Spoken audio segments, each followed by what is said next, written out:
রাহমাতুল আলামিন ছোট্ট মেয়ে ফাতেমা ডাক দেখা, ফাতেমা রে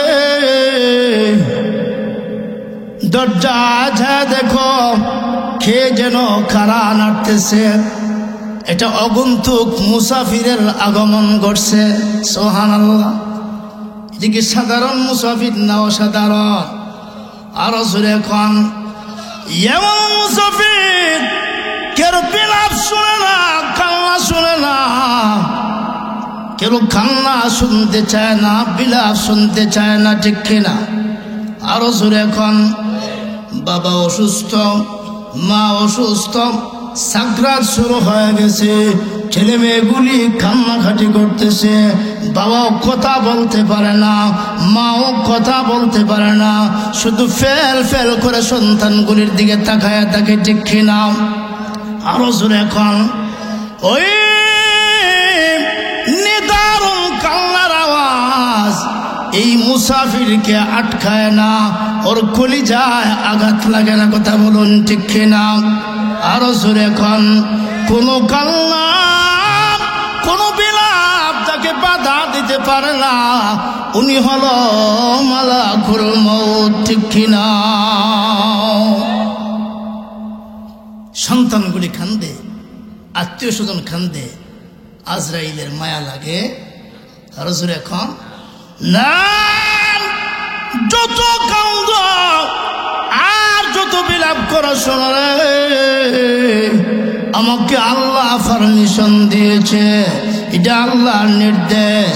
আমি কারো কান্না শুনি না, বিলাপ শুনি না, আমি সকল কান্না এবং বিলাপ অপেক্ষা করে টান দিয়া রুটা আল্লাহর আদালতে পৌঁছায়া দে।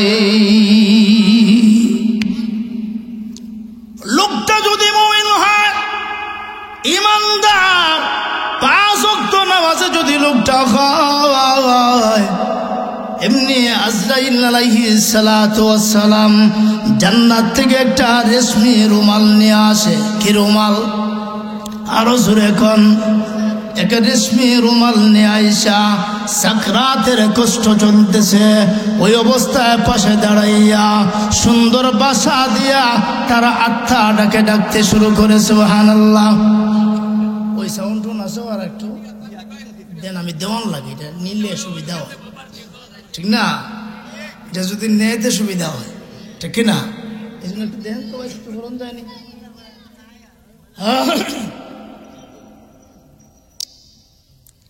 যে কথা বলতে চাইলাম, ওই মুহূর্তে সন্তান কান্দে, আত্মীয় স্বজন সকলে কান্দে।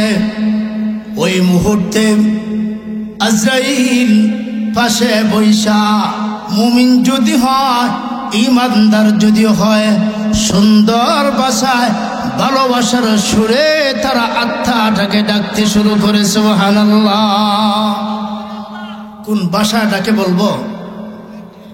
মুমিনের আত্মাকে কোন ভাষায়? অন্তঃবাসটা শাসা করতে মোটো হয়ে গেছি, ক্লিয়ার করো। ওই সাকরাতের কষ্ট চলতেছে, এই মুহূর্তে পাশে দাঁড়াইয়া আজরাইল ডাক দিয়া বলে, ওরে মুমিন রেডি হও, এই মুহূর্তে তোমাকে আল্লাহর আদালতে পারি জমাতে হবে। সুবহানাল্লাহ। ইয়া আইয়াতুহান নাফসুল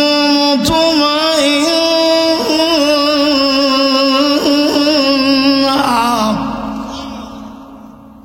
ইয়া আইয়াতুহান নাফসুল মুতমাইন্নাহ, এ সুশান্ত মন, প্রশান্ত হৃদয়। ভালোবাসার সুরে ডাকতেছে না? মুমিন যদি হয়, আল্লাহওয়ালা ইমানদার, নামাজে যদি হয়, সুন্দর ভাষায় ডাকে, হে সুশান্ত মন, প্রশান্ত হৃদয়, তোমার জন্য মহান আল্লাহ অপেক্ষা করতেছে। সুবহানাল্লাহ। ইরজিই ইলা রাব্বিকি রাদিয়াতাম মারদিয়া, চলো তোমার রব্বে কারীমের দিকে তুমি চলো। সুবহানাল্লাহ। فادخلي في عبادي وادخلي جنتي আর চিৎকার দিয়ে আল্লাহু আকবার হ্যাঁ সুসন্তন প্রসন্তনে দয় বের হয়ে আসো মহান আল্লাহ লাল গালিচা বিছায় তোমার জন্য অপেক্ষা করতেছে ওরে মুমিন পৃথিবীতে কষ্ট করেছ তাহাজ্জুদের নামাজ পড়েছ 5 ওয়াক্ত নামাজ পড়েছ মাহে রমজান আসলে রোজা রেখেছ ঠিক কিনা আরো জোরে এখন যতটুকু পারো হালাল খাবার চেষ্টা করেছ সত্য বলার চেষ্টা করেছ ওরে মুমিন আরই কষ্টের দুনিয়া থাকার দরকার নাই তাড়াতাড়ি চলো মহান আল্লাহ রাব্বুল আলামিন তোমার পবিত্র আত্মার জন্য অপেক্ষা করছে তাহলে মুমিন হইলে লাভ আছে কি আছে না আরো জোরে এখন তো কিতাবে লেখছে একটা মানুষ একটা মা তার সন্তানকে মাথায় এরকম চাপ দেয় দেখি দেয় না আর সন্তান এই চাপ পায়ে উষ্ণ আদরে ঘুমায় ঠিক কিনা মায়ের কোলে সন্তান যেমন ঘুমায় থাকে সন্তানের যেমন কোনো কষ্ট হয় না ইসরাইল ওই মুমিন তারা আত্মার ভিতর থেকে আস্তে করে টান দিয়া আদর করে রূহটাকে বের করে আল্লাহর আদালতে পৌঁছায়া দেয় আল্লাহু আকবার পক্ষান্তরে লোকটা যদি মুনাফিক হয় লোকটা যদি বেনামাজি হয় লোকটা যদি আল্লাহ রাসূল না চিনে আলেম ওলামা চিনে না মসজিদ মাদ্রাসা বুঝে না আছে কি আছে না আরো জোরে এখন মৌলবি দেখলে তার গ্যাস্ট্রিক শুরু হয়ে যায় ঠিক কিনা মৌলবি দেখলে চুলকানি শুরু হয়ে যায় এটা তার আদতে পরিণত হয়ে গেছে মৌলবি আস্তে হাঁটলো বিপদ জোরে হাঁটলো বিপদ ঠিক কিনা লম্বা পাঞ্জাবি পিনলে কাপড়ের দাম বাড়ায় দিছে বাচ্চা পাঞ্জাবি পিনলেও বদনাম আছে কি আছে না আরো জোরে এখন না দুনিয়া ও মাসাবিহিল আখিরা পৃথিবীর মানুষেরা রে নবী পাইবা না নবী দুনিয়াতে নাই এরা নবীর নমুনা ঠিক কিনা আরো জোরে এখন কোন মানুষ যদি নবীর নমুনাকে ভালোবাসে নবীর নমুনাকে পছন্দ করে আলেম উলামাকে ভালোবাসে আলেম উলামাকে পছন্দ করে এরা যেন আল্লাহর নবী রাহমাতুল লিল আলামিনের নমুনাকে পছন্দ করেছে ঠিক কিনা রাসূল কয় আমি নাই আমার নমুনা কিছু আছে আছে না তোমরা এদের সাথে চলো আমি যখন থাকবো না এদের কাছে বসো এদের কথা শুনো এদের সাথে চলো এদেরকে মোহাব্বত করো ভালোবাসো আমি রাসূল রওজার ভিতর থেকে আমার কলিজা ঠান্ডা হয়ে যায় আর কোন মানুষ যদি আলেম ওলামারে গালি দেয় নবীর ওয়ারিসদের গালি দেয় নবী ডেকে বলেন পৃথিবীর মানুষেরা রে এই গালিটা বাংলার জমিনে থাকে না এই গালির ধাক্কা আমার রওজা শরীফে পৌঁছে যায় তিনি আলেম ওলামার পক্ষে আমরা আছি কি আছি না আর জোরে এখন লোকটা যদি বেনামাজি হয় আজরাইল ওই জাহান্নাম থেকে সোলার একটা ঠাট আনে সোলার একটা কাপড় ছোলা ছিলেন না ময়লা জয়লা সোলা এটাই না ওই আত্মারে ডাক দেয়া করে খবিস বের হয়ে আয় আমি তোর জন্য আসছি বের হয়ে আস আপনারা দেখবেন তো কুরবানির ঈদের সময় গরু জবাই করি কি করি না আরো জোরে এখন 5-10 জনে শক্ত করে ধরে কি ধরে না যেন লড়তে না পারে ঠিক কিনা হ্যাঁ আমি এবার এক বিশাল ময়ূর জমা করছিলাম সুবহানাল্লাহ সুরি সালানি ফের উঠে দৌড় দিছে আমিও জুতা তুই দৌড় ঠিক না বেঠিক? আর হুজুর এখন ঠিক না? এই মহিষ দৌড় দিলে দৌড় জুতা তুই আনা লইয়া, হ্যাঁ জুতা লইয়া দৌড় দিবার সময় আছে? হ্যাঁ জুতা তুই দৌড় ওর তোরা মোর আমি না, ঠিক কিনা? আর হুজুর এখন ঠিক কিনা? তাহলে একটা মহেশকে জব করার সময় 5-7 জনে শক্ত করে ধরে যাতে নড়তে পারে না, ঠিক কিনা? জবেকারী জবে করতে যেন সহজ হয়। হ্যাঁ বিসমিল্লাহি আল্লাহু আকবার, ঠিক কিনা? এইটুকুন যদি অন্তত না হয় লক্ষ কোটি টাকার মহিষা হারাম হয়ে যাবে, ঠিক কিনা? আল্লাহর নাম নাই, এটা খাজার নাম আছে কি আছে না? হ্যাঁ আমরা অনেক সময় ভুল করে থাকি। হুজুর এই নেন লিস্টিটা, আমরা 5 জনের নামে, এটা ভুল। এটা কি নাম হবে কার? আরো যারা চিৎকার দিয়ে বলুন নাম হবে কার? নাম হবে একমাত্র আল্লাহ। আমরা 5 জনের পক্ষ থাকি, ঠিক কিনা? হুজুর এটা আমরা 5 জনের পক্ষ থাকি আল্লাহর নামে কোরবানি, ঠিক কিনা? আর হুজুর এখন ওই মুহূর্তে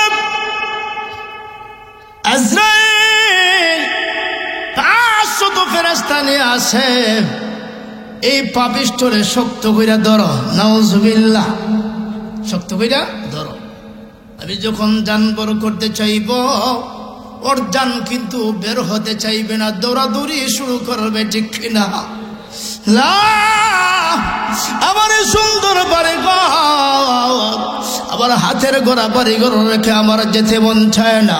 মাত্র নতুন দালান কোঠা বানাইছি, মাত্র নতুন বিল্ডিং তৈরি করেছি, এই বালাখানা বিল্ডিং রেখা আমার মন যেতে চায় না, এদিক সেদিক দৌড়াদৌড়ি করে। আছে কি আছে না? আল্লাহ ডাক দিয়ে বলে, রে পাপিষ্ঠ, যত দৌড়াদৌড়ি করস আমি যে বাহিনী পাঠাইছি ওই বাহিনীর হাত থেকে পৃথিবীর কেউ তোকে রক্ষা করতে পারবে না। তো কেমনে নে? আল্লাহ বলেন ওয়ান্নাজিআতি গারকা ওয়ান্নাশিতাতি নাশতা। আরো জোরে চিৎকার দিয়ে আল্লাহু আকবার। এত জোরে চিৎকার মারতে হবে আমাদের আওয়াজ যেন রওজা শরীফে পৌঁছে যায়। কথা বলুন ঠিক কিনা? আরো জোরে আওয়াজ করে বলতে হবে, ঠিক কিনা? শাহজালাল মুজাররদি আমনে তার নাসিরউদ্দিন সিপাহসালার শেখ নাসিরউদ্দিন সিপাহসালার আল্লাহু আকবার ধ্বনি যখন দিয়েছিল, গৌর গোবিন্দর 7ম তলা বিল্ডিং ভেঙে চুরমার হয়েছিল, ঠিক কিনা? আরো জোরে বলতে হবে, ঠিক কিনা? মুসলমানরা আমরা যদি আল্লাহু আকবার ধ্বনি দিয়ে দাঁড়ায় যায়, নারে তাকবীর ধ্বনির স্লোগান নিয়ে যদি দাঁড়ায় যায়, কোন ইসলাম বাংলার জমিনে নীল নকশা ইসলাম মুসলমানদেরকে মিটানোর নীল নকশা করতে পারবে না। কথা বলুন ঠিক কিনা? আরো জোরে আওয়াজ করে বলতে হবে, ঠিক কিনা?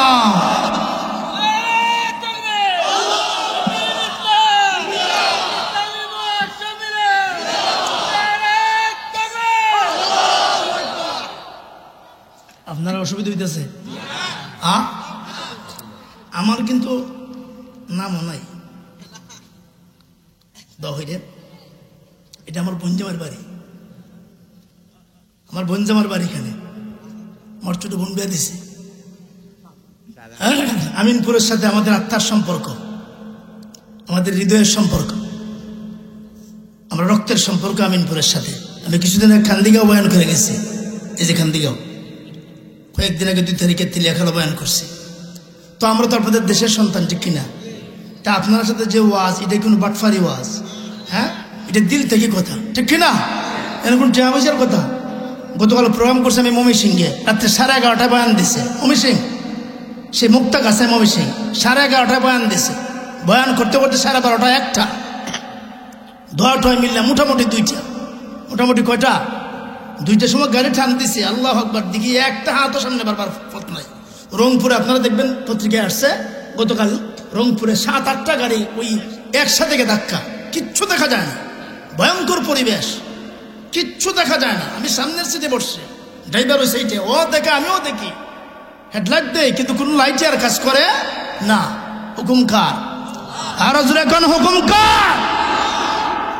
রংপুরে 7-8টা গাড়ি, ওই যে সামনে গাড়ি আছে এ জানে না, হেও স্পিডে গেছে, গিয়া দেখে সামনে এটা ব্রেক করা। এইভাবে অবস্থা। এই পরিস্থিতি দেখিয়া ড্রাইভারকে হুজুর আমি মাফ চাই, দোয়া চাই, আমি পারতাম না। আপনারা যদি সাহস করেন তাহলে গাড়ি চালান, আর না আমি পারতাম না। চিন্তা করে দিলাম যে সময়ের চেয়ে জীবনের মূল্য বেশি, ঠিক কিনা? অনেক ফিকির করলাম, চিন্তা করলাম যে না, এই অবস্থায় সামনে বাড়া হয়তো ঠিক হবে না। আর ইদানিং আপনারা দেখছেন খুব ডাকাতি চলতেছে, হ্যাঁ, বক্তারা খুব অ্যাটাক করে, সালাম দেয়, হুজুর আসসালামু আলাইকুম, যা আছে সব দেয়।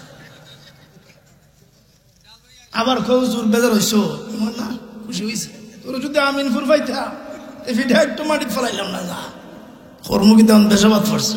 কথা বলেন ঠিক কিনা? এরপরে কইলাম যে না, শেষ পর্যন্ত মামি সিং আমরা একটা হোটেল ভাড়া নিলাম ওখানে শহরে, ওইখানে আমরা রয়ে গেলাম। সকালে আইসি, আসার পর আজকের এই প্রোগ্রাম। তো প্রতিদিন তো আমাদের সার্ভিসে আমরা আছি, ঠিক কিনা? তো আপনাদের সাথে যে কথা, আমার ভালো আপনজন, কাছের মানুষ, আমাদের দেশের মানুষ, রক্তের মানুষ, এদের সাথে কথা বললে এখানে কোনো টাকা না, পয়সা না, কিছুই না, এখানে আন্তরিকতা, ঠিক কিনা? এই জন্য আপনারা যদি আমাকে সহযোগিতা করেন, আমি যে বিষয়টা আপনাদেরকে বোঝাবার ইচ্ছা করেছি, আমি চেষ্টা করব আপনাদের হৃদয় আকর্ষণ করার এবং আপনাদের মাঝে একটা ফিকির তৈরি করে দেওয়ার। রাজি আছেন তো ইনশাল্লাহ? থাকবেন না বাগবেন? থাকবেন না বাগবেন? জানি না কর্তৃপক্ষের সময় আমাকে কতটুকুন দিবে, আমার জানা নাই, যতটুকুনি পাই আলহামদুলিল্লাহ। আমি আসছি হৃদয়ের সাথে মেয়ার জন্য আপনাদের কাছে, সৌজন্য সাক্ষাৎ। এই সাক্ষাতে কিছু কথা, তো আপনারা রাগ করছেন না তো ইনশাল্লাহ? হ্যাঁ, আসুন। যে কথা বলতেছিলাম, তো এই দেশ, এই পৃথিবী, এই মাটি, এটা ইমানের কাঠি, ঠিক কিনা? আর যদি এখন বিশেষ করে আমাদের হবিগঞ্জ, এটা তো সারা বাংলাদেশে একটা পরিচিতি আছে, আছে না? মুনাজিরে জামান আমাদের হবিগঞ্জের, ঠিক কিনা? আমাদের হবিগঞ্জের গর্বের ধন, রত্নধন মুনাজিরে জামান আলে হকের ভাষ্যকার আল্লামা নুরুল ইসলাম অলিপুরি, আমাদের মুহাদ্দিস হুজুর এক বাক্যে মুহাদ্দিসে হবিগঞ্জি। এটা আমাদের গর্ব না? গোটা বাংলাদেশে, বহির্বিশ্বেও এক বাক্যে মুহাদ্দিসে হবিগঞ্জি। নব্বরাল্লাহু মারকাদাহু ওয়া খাল্লাদাল্লাহু সাহাবাহু, সবাই বলে আমিন। ওনার ছেলেও কম না মাশাআল্লাহ। তো এইভাবে আমাদের মিরপুরি হুজুর, এগুলি আমাদের সম্পদ, ঠিক কিনা? এই জন্য আমার দেশের ছোট্ট একটা আলেমে যদি হয় কথা বলতে পারে, আপনারা মহব্বত করবেন তো, সাহস দিবেন তো, আগায়া দিবেন তো ইনশাল্লাহ? অলিপুরে থাকবে না, মিরপুরে থাকবে না, একসময় ওরাই কথা বলতে হবে, ওরাই মাঠে থাকতে হবে। ব্রাহ্মণবাড়িয়া দেখছেন না, বক্তার খেয়াত অভাব নাই। তোমাদের হবিগঞ্জটা পিছিয়ে পড়ে যাব। এই জন্য আমরা যারা আছি সকলের সহযোগিতা করে, আমার দেশে কোনো একটা ছেলে যদি ইমানের পক্ষে কথা বলতে পারে, সেজন্য শানিতে কণ্ঠে লুকারয়ে কথা বলতে পারে, আমরা তাকে সাহস দিয়ে আগায় দিব। কথা বলেন ঠিক কিনা? আরো জোরে আওয়াজ করে বলতে হবে, ঠিক কিনা? আসুন, যে কথাটা আমি বলতেছিলাম মনে আসেনি, ইলাকের কাছে পারমিশন নেওয়ার লাগে, আরো জোরে এখন অনুমতি নিতে হয়। আচ্ছা, হরতাল মিছিল দিম আজরাইল এলে, সারা আমিনপুরবাসী দাঁড়াইয়া এনে হরতাল দিম, আজরাইল আইতে পারত না, মানব? হ্যাঁ, লাঠি সুটা লইয়া বইন, হ্যাঁ মানব না? সীসা জ্বালা শব্দ প্রাচীর যদি হয়, এটা আল্লাহ রাব্বুল আলামিন আয়াতে কোরআনিতে বলেন, রে পৃথিবীর সব সীসা জ্বালা শক্ত প্রাচীর দেওয়াল যদি তৈরি করো আজরাইলকে বারণ করার জন্য, আমিনপুরের মানুষেরা রে, আজরাইলের এত শক্তি, এত পাওয়ারফুল মালাকুল মাউত, শক্ত বাউন্ডারি ভেদ করে তোমার ঘরে পৌঁছে যাবে, ঠিক কিনা?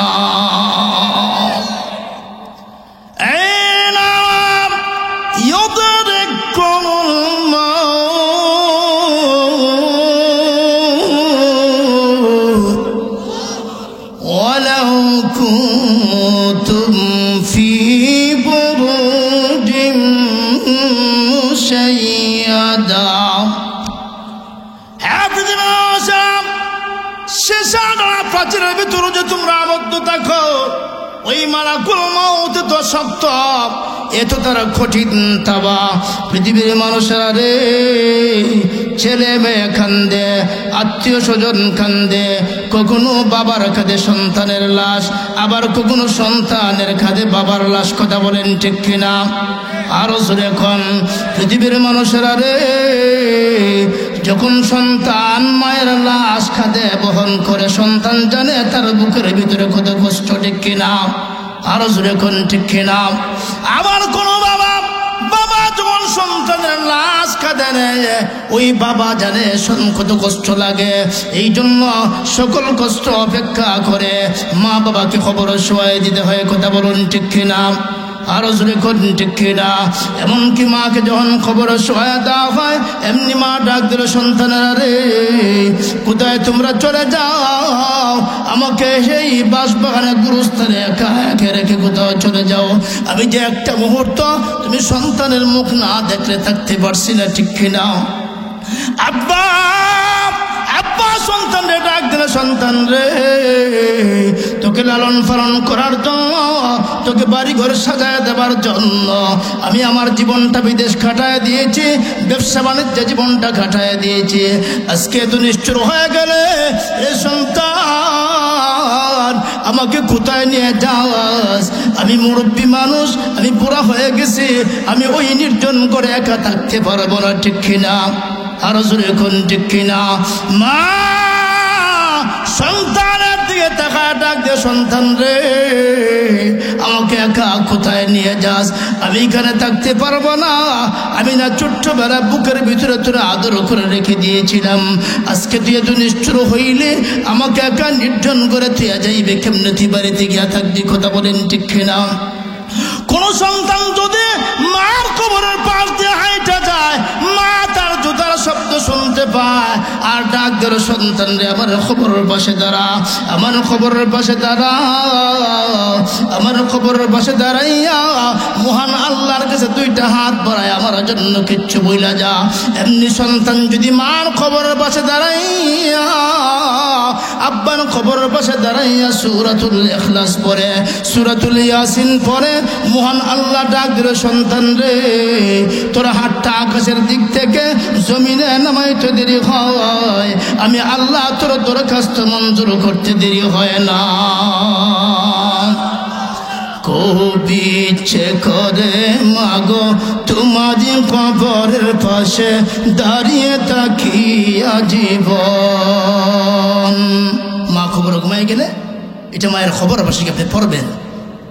কবি ইচ্ছে করে মাগো তোমারি কবরের পাশে দাঁড়িয়ে থাকি আজীবন, আর বলতে থাকি শুধু কেমন আছো মাগো তুমি, কেমন আছো মাগো তুমি, বাসায় আমার দুনয়ন। ঠিক কিনা? কথা বলেন ঠিক কিনা? তুমি তোমা শুয়ে আছো মগ্ন হয়ে, কবর নামের ওই মাটির ঘরে। ঠিক কিনা? জানতে কি চেয়েছো মা কখনো তুমি, পৃথিবীতে বেঁচে আছি কেমন করি? ঠিক কিনা?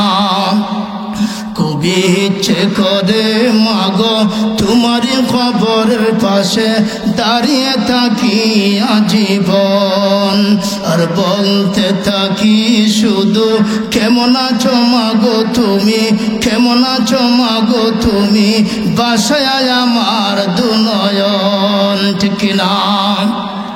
ওই সন্তান যখন মার কবরের পাশ দিয়ে হাইটা যায়, মা সন্তানকে ডাকতে শুরু করে, সন্তান রে একটু দাঁড়াস না, নামাজ পড়ে খবরের পাশ দিয়ে চইলা যাস, একটু দাঁড়াস না, আমি মা তোর জন্য অপেক্ষা করতেছি। তুই মনে হয় কিছু পইড়া আমার খবর সব পৌঁছাইবে। কথা বলুন ঠিক কিনা? ওই সময় সন্তান যদি হাত বাড়াইয়া আল্লাহ রাব্বুল আলামিনের কাছে দোয়া করে, আর পরে রব্বির হামহুমা কামা রাব্বায়ানি সগীরা, রব্বির হামহুমা